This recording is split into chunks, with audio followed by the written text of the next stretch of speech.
Boom. Okay. There we go. There we go. All right, Adiel, go ahead and transition. Go right into the slide, and Monica, and then once he's done, continue it off, and I'll be right back. Okay. Okay. So, hey, Monica. So, have you ever heard about the Rule 72? No, I haven't. Okay, no, this is a very old rule. It's also known as the banker's rule, the compound interest rule, and this is what it says. You divide your interest rate into 72 to find the approximate number of years that it takes your money to double. Okay, so let's imagine that I give you $10,000. You can't spend this money. You're gonna save it long term. Most people save money where? The local bank, right? The savings account, yeah. Right, a savings account, the local bank. So let's say that you go to the local bank and you save those $10,000, right? So so the rule says that if you divide 72 into 3, that equals 24. What does that mean? That it's gonna take your money to double. It's gonna take 24 years for your money to double. So $10,000 become 20,000 every 24 years. Imagine $1 takes 24 years to become $2. If you leave that money saved up there another 24 years, you end up with 40,000. That's how money works at a 3%. Okay. So now let's say that you find a better bank. I don't know, maybe across the street you find a better bank because they're giving you a 6% better return. 6 is better than 3, right? So the same $10,000, but now do the same thing. Divide 72 into 6 this time. Now that equals, if you divide 72 into 6, that equals 12, meaning that every 12 years, your money will be doubling to. Okay, Abdiel. Perfect, man. Perfect. Monica, keep going from there. So now taking 6 divided into 72, so it's going to double now every 12 years. So that 10,000 in 12 years, it's going to double to 20, and the same all the way down to 48 years to 160,000, right? Now, Eric, would you be able to retire with 160,000? Probably not. No. No, but it's still a lot better than 40, correct? Correct. Right. So what Primerica likes to do is tell you, why don't you put your money where the banks, insurance companies are putting your money, right? Instead of putting it in a savings account or something a little bit more, CD or money market account, we put it in a mutual fund. Average mutual fund is 12%. Some maybe Awesome. higher. Okay. Awesome, Monica. Way to go. Way to go. Frank, Minton, take it from there. Okay, can you hear me? Yes, sir. All right. So, Eric, looking at this chart, if you see we're up at the top, we're at 6%, it got us down there at the bottom to $160,000. Naturally, if we doubled at the top, what do you think would happen there at the bottom? It's gonna double as well. Yeah, I thought the exact same thing, but in actuality, when you use the rule of 72 with compound interest, your money actually does more than that. So if we take that 12% and we divide 72 by 12%, it'll actually only take 6 years for your money to double. And look what happens over time to your money at the end. Mm. Instead of that 160,000, you actually could end up with 2.5 million. That looks a whole lot better, doesn't it? That does. That does. Now we can start talking about retirement. Whereas before, that 160 is definitely not possible. Yep. Perfect. Perfect. Isaiah.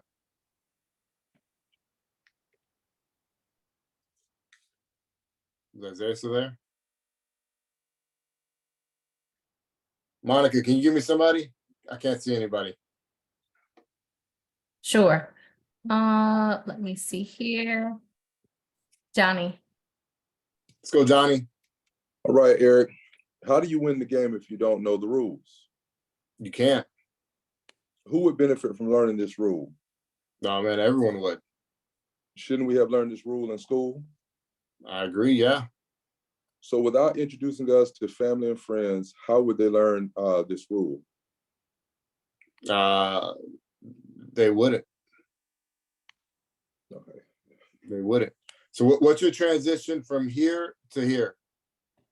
Well, Jason, before so the next rule, the next important rule about money we'd like to talk to you about is income protection. Good. Awesome. That's a good transition.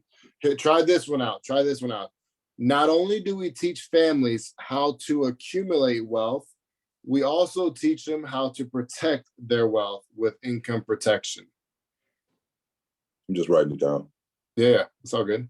So write it down, guys. Not only do we teach families how to accumulate wealth, we teach them how to protect their wealth with income protection, which is life insurance. All right. But not only do we teach families how to accumulate wealth, we also teach them how to protect their wealth with with income protection or life insurance. All right. And here's an example. I go right into it. Johnny, go through this example for me. So here's an example, Eric. So let's say we have Mary and we have John, and we have the little child Jill here. Okay. So right now, if something were to happen to John, right now, they have the income they need to protect is their mortgage, their cars, their insurance, their credit cards, their utilities, their groceries, and childcare. And we'll say that's going to equal to about $6,000 a month. So if something were to happen to John, what would his family lose? They lose that income. Great job. Great job. Great job. All right. What about let me see.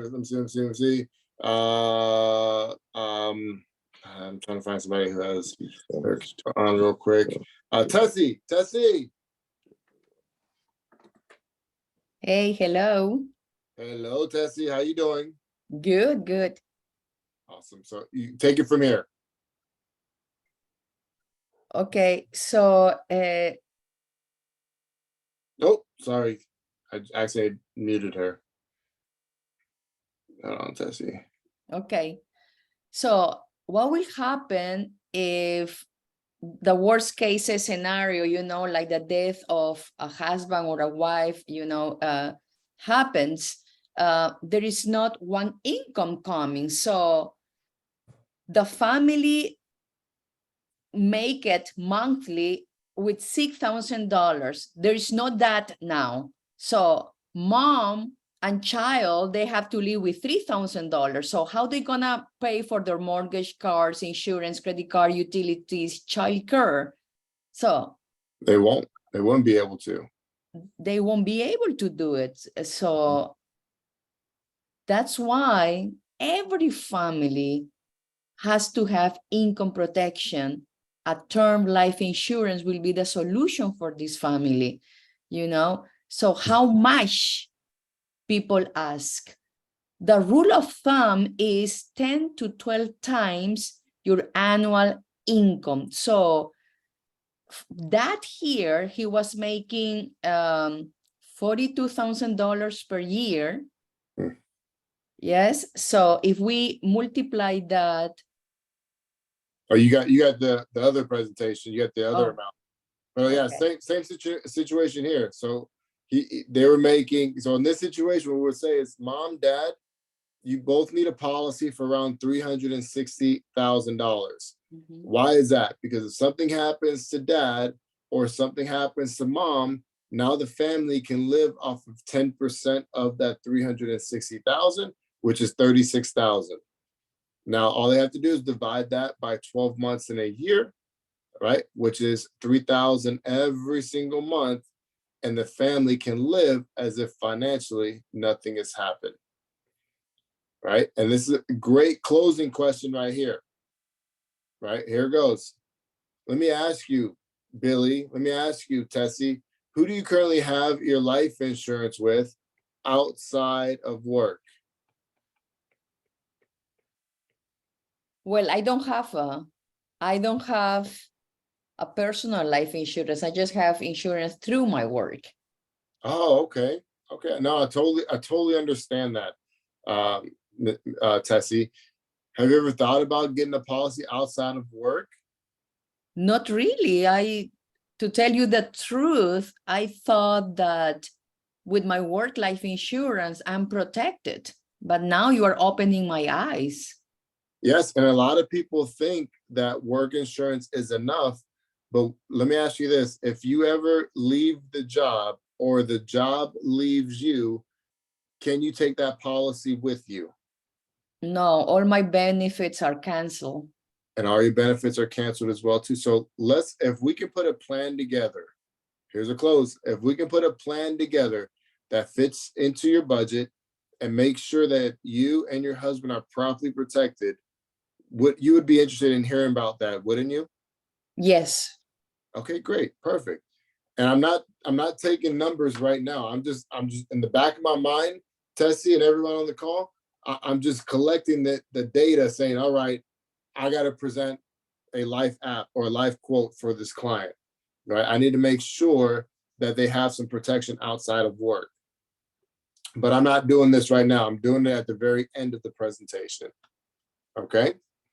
So going back again, guys, listen, Tessie, great job. First of all, everyone who went did a phenomenal job, right? Just make sure that you utilize those words to intrigue the client, to intrigue the prospect. Let me ask you, Mr. and Mrs. Client, who do you currently have?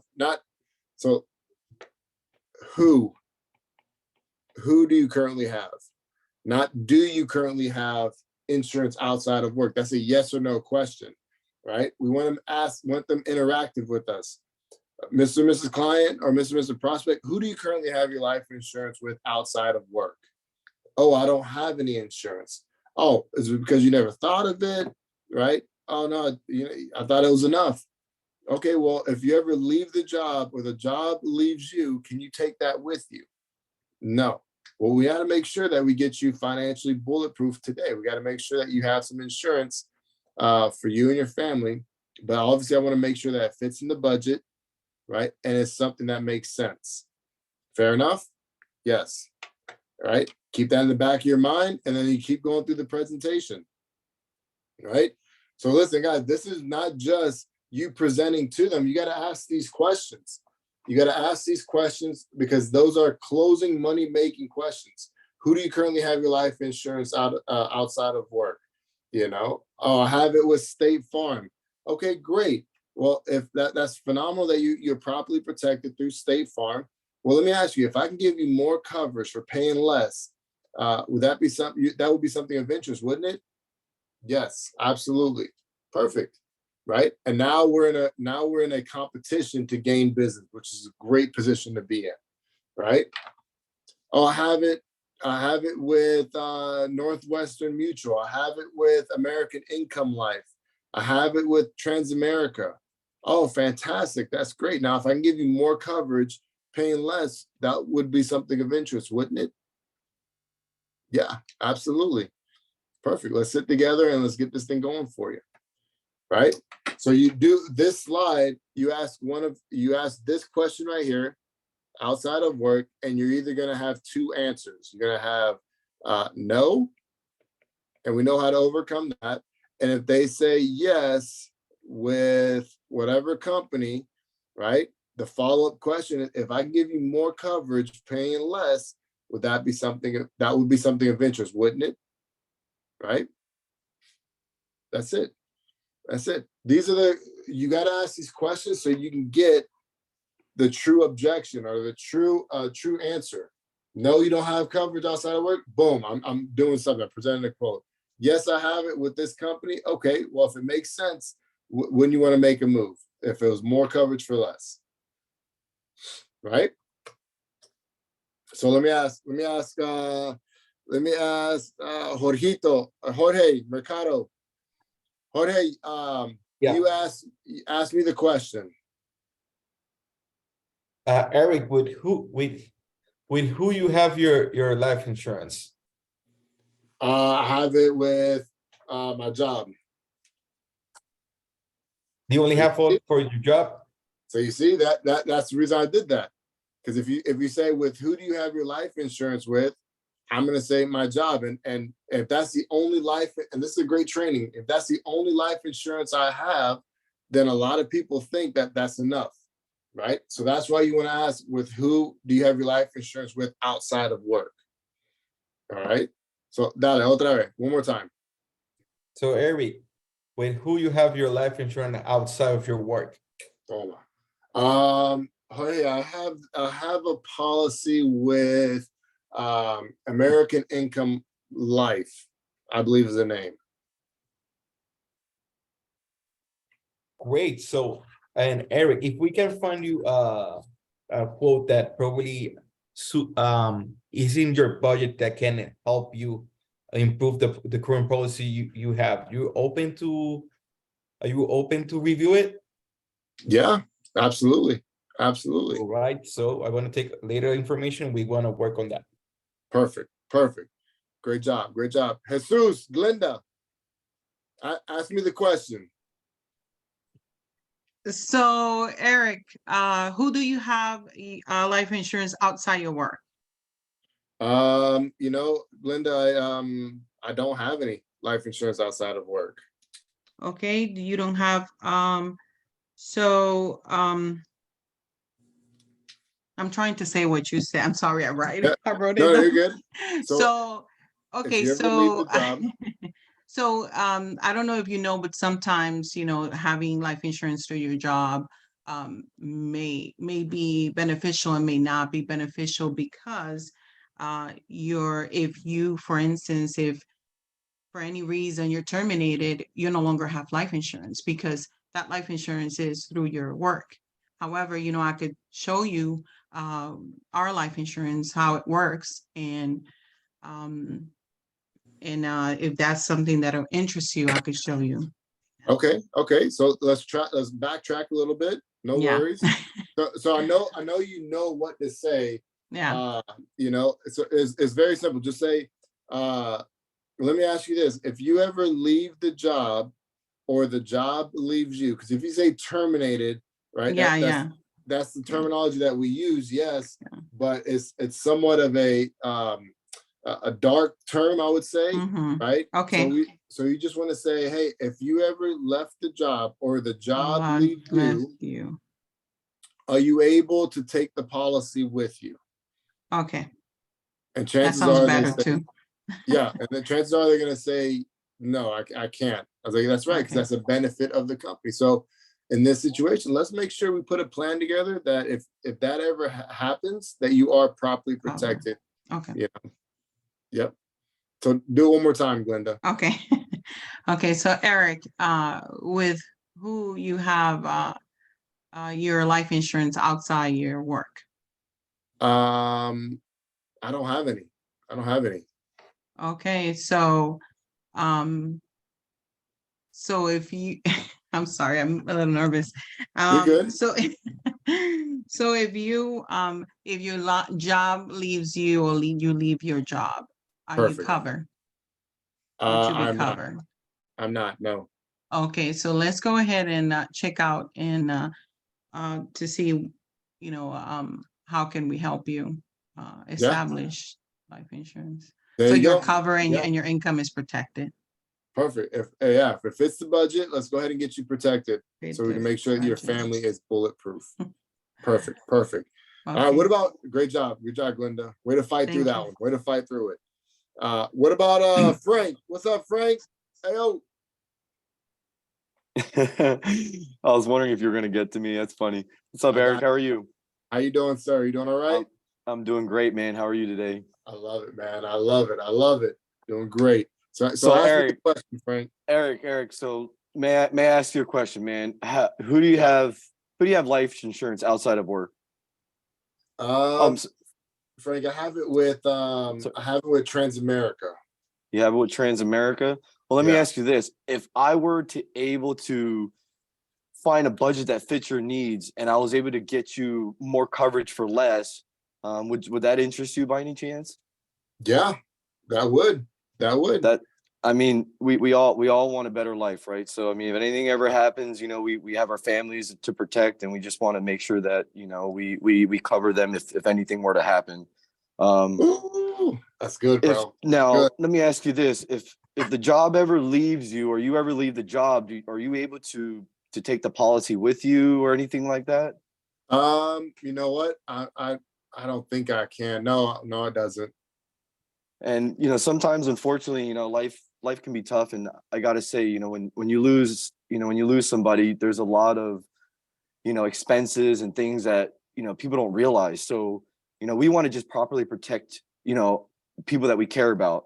And sometimes hard times come, and you don't know what to do. So we want to be able to basically just, you know, give you an opportunity to, you know, get some type of life insurance, and that way you can basically, you know, take all those monthly bills and not have to like worry too much about them, you know, when something like that happens. I love it. I love it, man. I love it. So you understand it, man. You understand it, Frank. You got it. You got it. Really?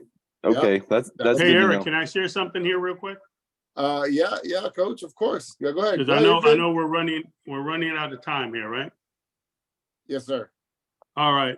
No, real quick, guys. This right here, if you take a look, you can take that slide off, Bobby, if you want. You know, I just want to see, you know, the folks out here.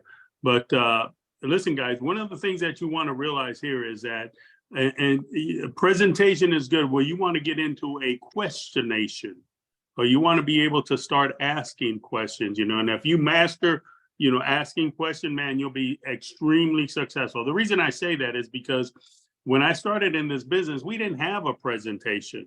It was basically word of mouth and a yellow pad and so forth. And I remember the guy asking me, he basically asked me, hey, listen, Ed, let me ask you this. God forbid, if you were to die right now, you know, would your family, would your income stop?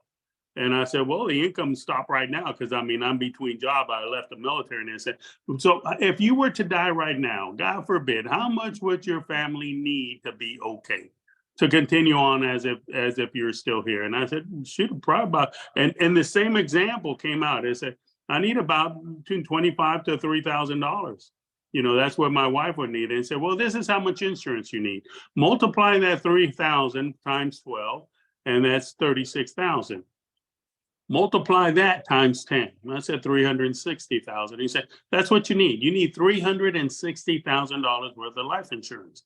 And here's why. If you die, your wife needs, Yvonne needs 360,000. If she takes that money and does what most people do, that money's going to be gone in 3 to 4 years. Okay. But if she takes that money and she invested, and he already talked about the rule of 72. So I was caught up on that rule of 72. I mean, it really excited me.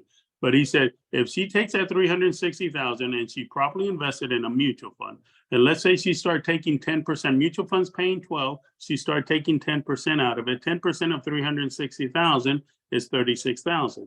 Now she takes that and she divided by 12 months. I mean, there's her $3,000 a month for the rest of her life, and the 360 continues to grow because you're leaving, you know, 2% in there. That to me made sense. I looked at that and I said, oh my God, that makes sense.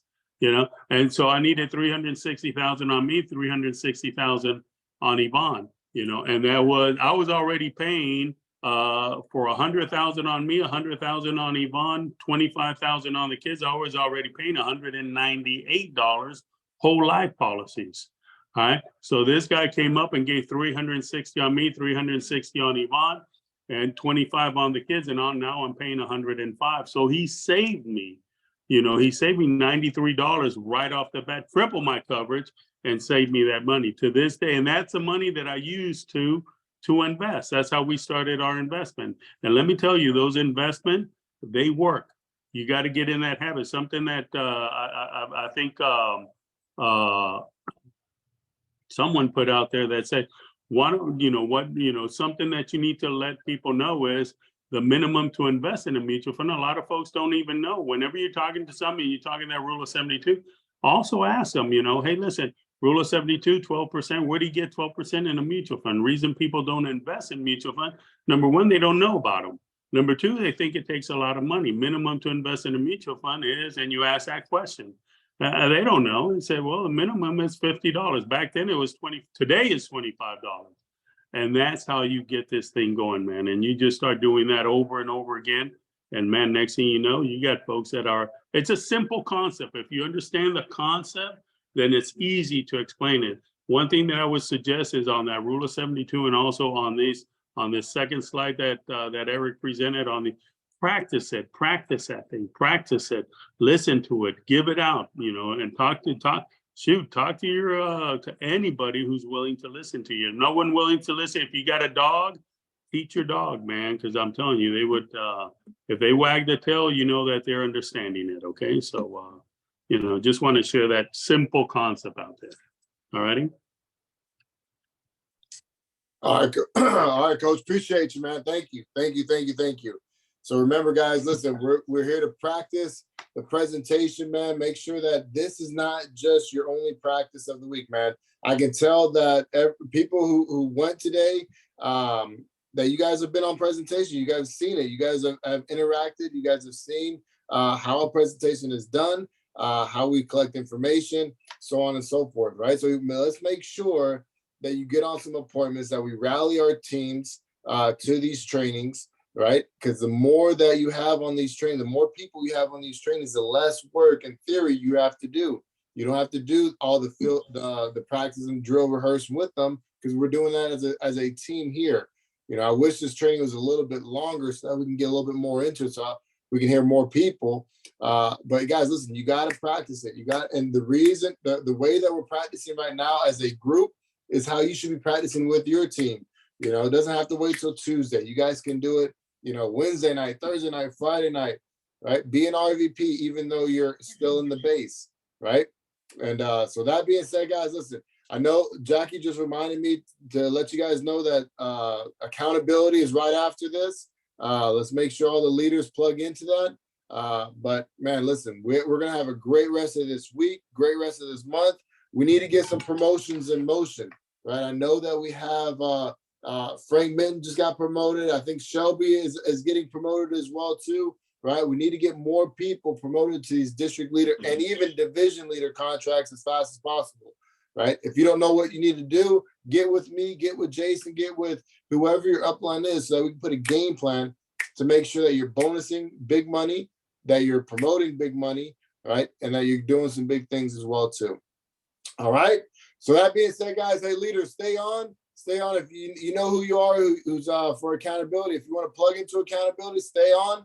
But with that being said, guys, we love you. Eric, real quick, Miss Brandy had a question. Yeah, Brandy, what's going on? So,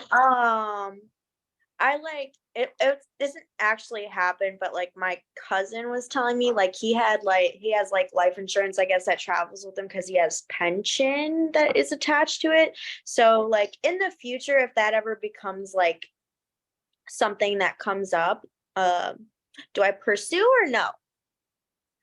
Yeah, we can. In fact, I'll call you after this and we'll put a game plan. But that's really rare to have what we call transferable insurance. When it comes to a pension, what I usually say is I'll say, Brandy, listen, that's a great, if you have transferable insurance, that is incredible. In my years of working here or my time working here, I've never seen a transferable policy. So if you have that document, can you pull it out? Can you see it? Because I'm honestly really curious to see how that works, right? And so Okay.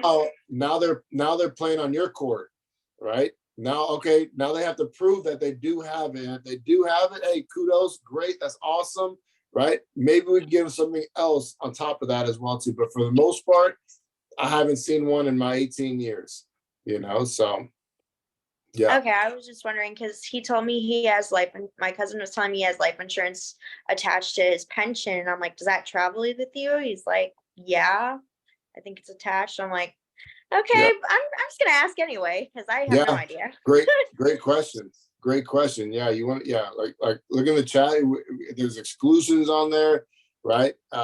Every day, there's new products being invented. So we just need to make sure you get documentation from them explaining what they have, because chances are the HR person told them and they probably don't even know what it is. right? And so, and then when you collect that, Brandy, don't feel like you have to go yourself through the documentations. Take it to me, take it to Misha, take it to whoever, and let's work on it together as a team so we can come back with a game plan to close. All right. So don't feel like you got to close right then and there. You know, it's always good to collect information, gather ourselves, and go back with a plan. All right. Awesome. Awesome. Great question. Great question. All right, guys. Hey, Johnny, thank you for letting me know as well. All right.